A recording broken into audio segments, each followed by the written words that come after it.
is hammered into my bones, strength embedded in my eyes. The ability to grow through what I go through instills in me to reach all my highs. Invisible to any and all setbacks and stones that may be in my path. You see, sometimes I have to hold in my wrath because this world, aka a warpath, taught me not to become a psychopath and stay on the right footpath. Patience glistens on my skin, happiness glows in my smile. Life has its ups and downs, but we fail to realize that in order to go up, we must go down. Learn a lesson or two and proudly wear that crown. Learn a lesson or two and remember not to frown. So, are you willing to go up and down? Embrace your flaws, encourage your peers, be that person to walk into a room and make everyone pause. Because at last, you've accomplished everything you've dreamed of after all these years. Thank God for getting you through the process, but also thank Him for allowing you to be processed.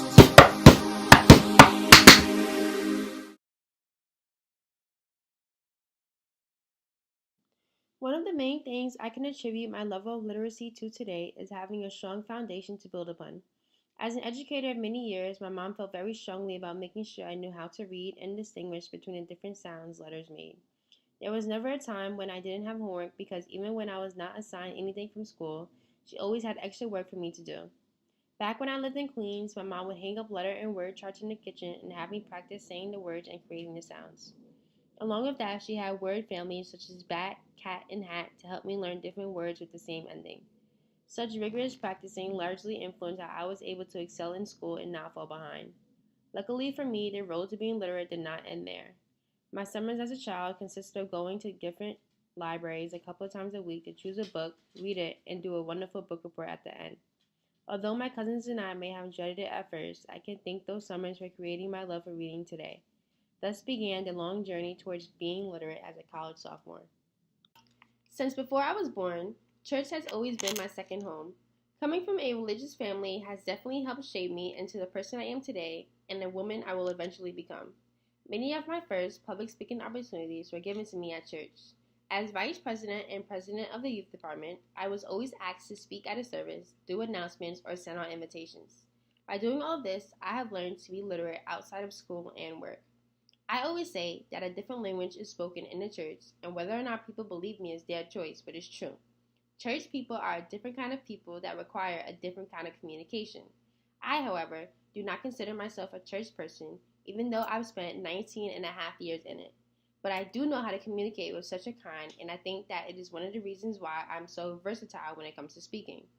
Not only has church helped me become literate physically, but it has influenced the way I carry myself as well.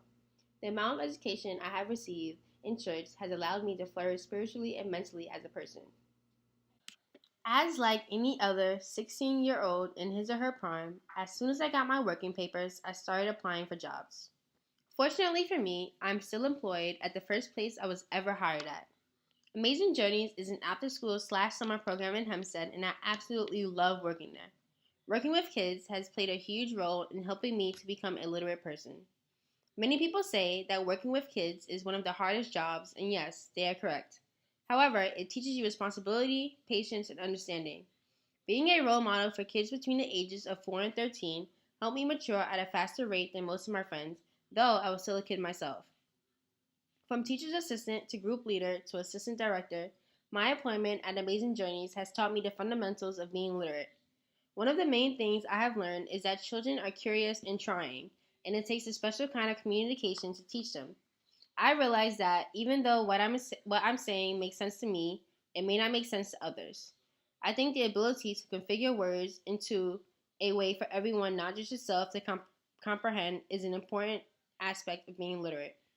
Another aspect of literacy my job has taught me is how to accurately talk to adults, specifically the parents of my kids. Talking to adults that I am not comfortable with has given me some kind of anxiety. So when I had to talk to parents about the behavior of their child or inform them of events, I was unaware at first of how to do so. Over time, though, I realized what worked and what didn't when it came to dialect and tone. Now I can talk to parents with no problem and even establish a friendly relationship with them. I absolutely love my children, and I'm grateful that I'm able to still continue to grow and show that I have grown in my ability to be literate. I don't think I've ever said I don't want to go to work because I wouldn't take my job for the world. Here I am as a sophomore at St. John's University, immersed in such a large area of diversity, working towards getting this degree, which will, no matter what, be a guarantee. From journals in elementary school to essays in middle school to resumes in high school, I'd say my journey to being literate was pretty cool. Let's not forget poems and stories in college, the aftermath of gaining so much knowledge.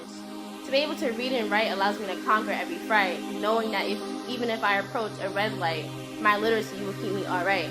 I believe that as I continue to prosper and flourish, I'll be like a little rainbow fish, shining with all my scales of literacy in hopes of staying the brightest in the sea.